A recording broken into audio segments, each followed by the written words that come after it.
Hello and welcome to The Print. I'm here in Uttarakhand, also known as Devbhoomi or Land of the Gods, because of the number of Hindu temples and pilgrimage sites located within this state. In 2019, the BJP government in Uttarakhand introduced the Char Dham Devasthanam Management Act, an act that brought in major temples like Badrinath, Kedarnath, Gangotri and Yamunotri temples, as well as 47 other temples, under the state's control. After widespread protests by priests, pundits and other Hindu groups, the BJP government made a political U-turn and withdrew the act in 2021. As the BJP spearheads temple freedom movements in southern states like Tamil Nadu and Karnataka, it has taken the opposite route in Chief Minister Pushkar Singh Dhami's Uttarakhand. The BJP government made a short-lived attempt in 2019 to wrest control over temples from priests through the Char Dham Devasthanam Management Act. But hundreds of priests came down from the mountains to protest the act, and the agitation was successful because the act was repealed in 2021, right before the state elections in 2022, which the BJP won. But there are many who think the BJP should never have introduced the act in the first place, like former Congress Chief Minister of Uttarakhand, Harish Rawat. I think this is a totally wrong move, and it is well opposed by the people of Uttarakhand. और भाजपा ये समझती है कि इसके जरिए they will gain political mileage. I am against taking any political mileage out of these pilgrimage places. कोई political party हो, मे भी कांग्रेस. हमारे समय में केदारनाथ में बहुत काम हुआ. मतलब केदारनाथ में जो रेस्टोरेशन का वर्क है, रिहेबिलिटेशन एंड रेस्टोरेशन का वर्क है, रिकंस्ट्रक्शन का जो वर्क है, all the work, 90% whatever work today you can go and see there was done by my government, our government. But we never took the advantage of that. हमने उसको कभी कोई propaganda का माध्यम नहीं बताया. हमने कहा नहीं, ये केदारनाथ के आदेश से हुआ है, और ये केदारनाथ के आदेश के ऊपर अपना आदेश सौंपते हैं, कहते हैं ये प्रधानमंत्री जी के आदेश से हो रहा है.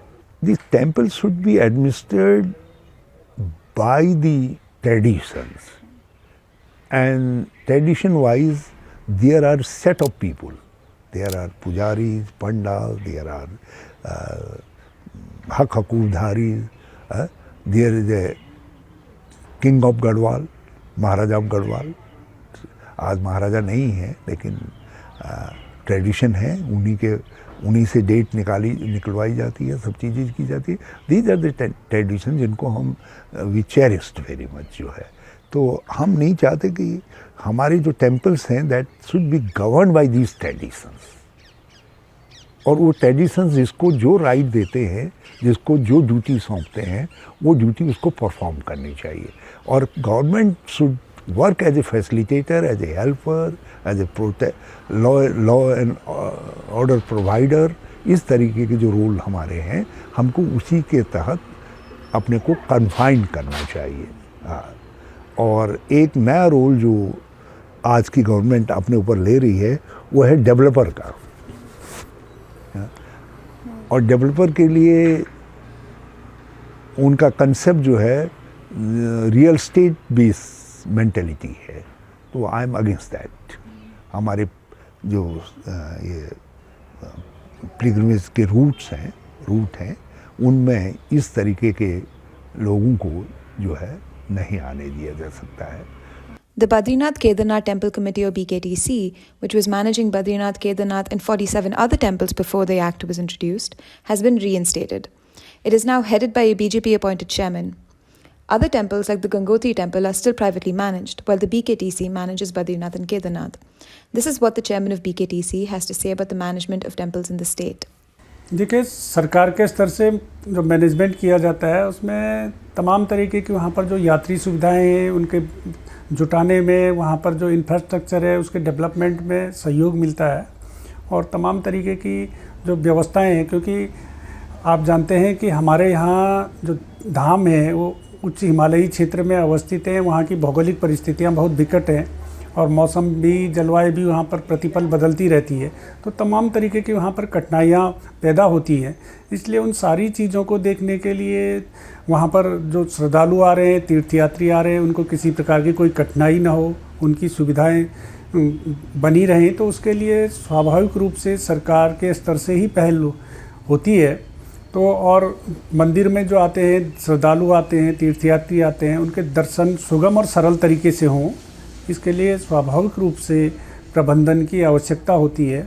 और बद्रीनाथ केदारनाथ मंदिर समिति का निरंतर प्रयास रहता है कि जो भी श्रद्धालु तीर्थयात्री हमारे धामों में पहुंचते हैं उनकी यात्रा सुगम और सुखद हो, इसके लिए हम प्रयत्नशील रहते हैं। और जो हमारे पास जो भी श्रद्धालुओं द्वारा जो दान चढ़ावा इत्यादि जो हमको प्राप्त होता है उसको हम जो यात्रियों की सुविधाओं में ही खर्च करते हैं। उसके अलावा जो मंदिर समिति है जो श्रद्धालुओं के लिए बहुत न्यूनतम शुल्क पर धर्मशालाओं की व्यवस्था करती है, उनको संचालित करती है।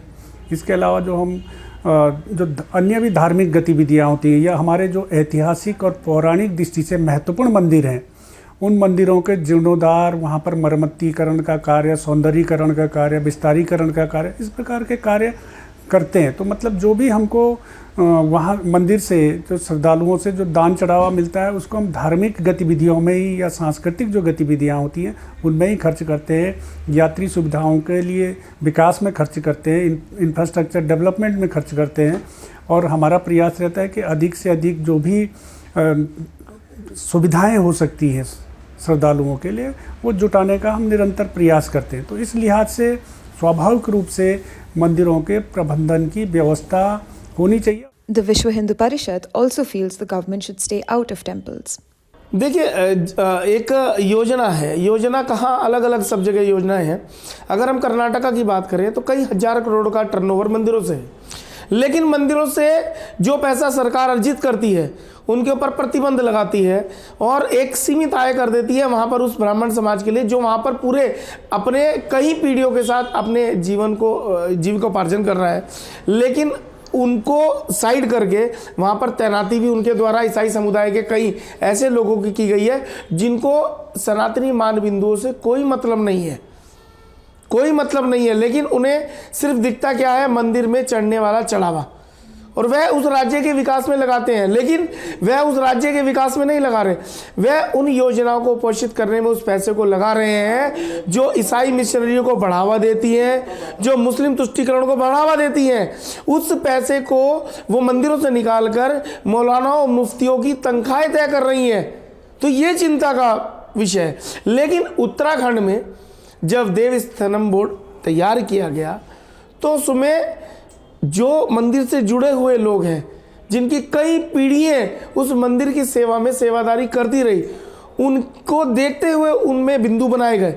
लेकिन विश्व हिंदू परिषद सदैव से सरकार के अधिग्रहण मंदिरों पर होने के विरुद्ध रहा है और उसके लिए कई बार पत्राचार के बाद भी हमने बड़े बड़े आंदोलन भी किए इसमें। और इस देवस्थानम बोर्ड में भी हम उन चार धाम के जितने भी हक हुकूकदारी एक समिति बनी थी उसके पक्ष में थे। और उसके पक्ष में जब हमारी हरिद्वार में एक बड़ी बैठक हुई तो हमने मुख्यमंत्री जी के संज्ञान में रख दिया कि अगर आपने इस बोर्ड को तत्काल प्रभाव से भंग नहीं किया तो हम लोगों को सड़क पर हिंदू समाज के साथ लामबंद होना पड़ेगा। देखिए, मंदिर, देवस्थान, तीर्थस्थल जितने भी हम लोगों के यहाँ हैं उत्तराखंड में हैं, बद्रीनाथ, केदारनाथ, गंगोत्री, यमुनोत्री, पंचबेद, केदार, पंचबद्री, इन सब मंदिरों की जो परिपाटी परंपरा जो हमारी पुरानी चली आ रही है, ये आ रही है कि वहाँ के जो स्थानीय जो पंडित हैं, जो पंडे हैं, जो पुजारी हैं, उनके अधिकार क्षेत्र का हनन सरकार ने जो देवस्थानम बोर्ड जो बनाया था, उस बोर्ड में जब उसका प्रस्ताव बना था तब भी हमारे विचार मांगे गए। तब हमने कहा था कि इस बोर्ड में ऐसी चीज़ लाइए आप कि उनका जो अधिकार है, जो वहाँ के पुजारियों का अधिकार है, जो वहाँ के पंडितों का अधिकार है, जो वहाँ के पंडों का अधिकार है, उन अधिकारों का कहीं भी हनन ना हो। दुर्भाग्यवश हमारी उस बात को तो उन्होंने माना नहीं, किनारे कर दिया और संपूर्ण अधिकार उन्होंने आईएएस को दे दिया कि देवस्थानम बोर्ड में जो बैठेगा उसमें उच्च स्तर पर वो आईएएस बैठेगा। हम लोगों ने फिर विरोध किया कि आईएएस क्यों, क्योंकि सनातनी मामला है और हमारे जितने भी यहाँ तीर्थस्थल को उत्तराखंड अपने आप में देवभूमि कहा जाता है और ये संपूर्ण भूमि देवभूमि कही जाती है। देवभूमि का तात्पर्य ये नहीं कि मात्र शब्दों में है, ये वास्तव में देवभूमि है। The other major concern in Uttarakhand is that the BJP government is confusing pilgrimage with tourism as the state develops its economy, a view endorsed by everyone from priests to the VHP to the Congress. But spirituality and the religious tradition should not be made the main tool of attracting the tourist, because tourism is concept-wise a different thing than the pilgrimage. Pilgrimage has a sanctity of centuries, and it has it is tradition based, it is deeply religious feelings based, and tourism is a pleasure based. और मैं समझता हूँ इसको mix up करने के बजाय यदि दोनों चीज़ों को हम सेपरेट रखें और हम पूरी सेंटिटी मेंटेन करें पिलग्रिमेज की जो है, तो हम ऑटोमेटिकली विल बी बेनिफिटेड, क्योंकि टूरिज्म भी उससे बढ़ेगा साइड बाय साइड जो है। लेकिन दोनों को मिक्सअप करके एक ही का दो भाग नहीं किए जा सकते।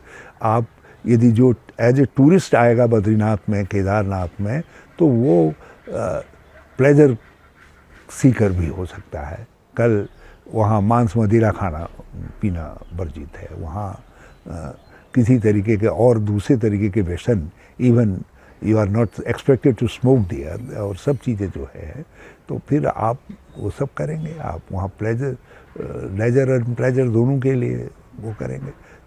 आप वहाँ ड्रिंक्स लेकर के आ सकते हैं और चीज़ें लेकर के आ सकते हैं। तो ये सब चीज़ें जो है दिक्कत, इससे जो हमारा रिलीजियस कंसेप्ट है दैट विल गेट इरोडेड। हम नहीं चाहते कि सेंचुरीज ओल्ड हमारे जो टेम्पल्स हैं, जो उनके ट्रेडिशंस हैं, उनमें किसी तरीके की टेम्परिंग हो। The perfect model, according to both the BJP and the priests, is the Vaishno Devi model, a rare balancing act between government and priest control. Introduced by Jagmohan, the Sri Mata Vaishno Devi Shrine Board is headed by the Governor of Jammu and Kashmir, but is an otherwise independent model. अब सरकार इसको बहुत अच्छी तरह जानती है। जिस मंदिर में आय नहीं होगी उसको क्यों लेगी? वहाँ तो व्यय हो ना, खर्च होना है, वहाँ तो उसने खर्च करना है। और जहाँ आय होगी तो वहाँ से सरकार ने अपना चलाना है, हिसाब किताब जो भी वो चला सकती है, उस पैसे को कहाँ इन्वेस्ट करना है वो सरकार जानती है। तो यहाँ हम लोग का ये विरोध चला था। हमारा दृष्टिकोण से देखिए, हम लोग जो बातचीत करते हैं, जो हमारे ब्राह्मणों से जो बातचीत हो, वहाँ के पंडित पुजारी से जो हमारी वार्तालाप होती है, तो हम लोग ये वार्तालाप करते हैं कि यार देखिए, सबसे अच्छा जो नियम है, जो अगर कोई हमें बनाना चाहिए, तो हमें जो सबसे अच्छा मॉडल जो नज़र आता है वो श्राइन बोर्ड का आता है, वैष्णो देवी का। क्योंकि वैष्णो देवी में जो इनकम है, जो कमाई है, जो वहाँ के आय का स्रोत है, वो आय का स्रोत वहीं के विकास के लिए लग रहा है। और जो विकास के लिए लग रहा है तो लोग प्रसन्न है, लोग आ जाते हैं, पूरा भारत से वहाँ पर जाता है, उनको सुविधाएं मिलती है सारी की सारी। उनको वहाँ जो है बद्रीनाथ कहते हैं कि वैष्णो देवी की जड़ पर रहने की सुविधाएं हैं। हमारे यहाँ कहाँ है? अगर हम बद्रीनाथ जा रहे हैं तो हमें प्राइवेट होटल्स लेने पड़ते हैं, हमारे सरकारी होटल नहीं है। तो वो उनको बनाने चाहिए, अगर ऐसा तो वो बोर्ड बनाए। और नहीं तो हमारा सीधा कहना है, जो सनातन धर्म की रक्षा करते हैं, सनातन धर्म के लिए जो काम कर रही है समितियाँ, उनका अधीन जैसे हम चल रहे हैं, उन्हीं के अधीन से वो होना चाहिए। इसमें सरकार का कतई भी हस्तक्षेप नहीं होना चाहिए, हमारा ये मत है। This is Vandana Menon reporting from Uttarakhand for The Print. Please read our series Temple Tussles to know more about temple management across India.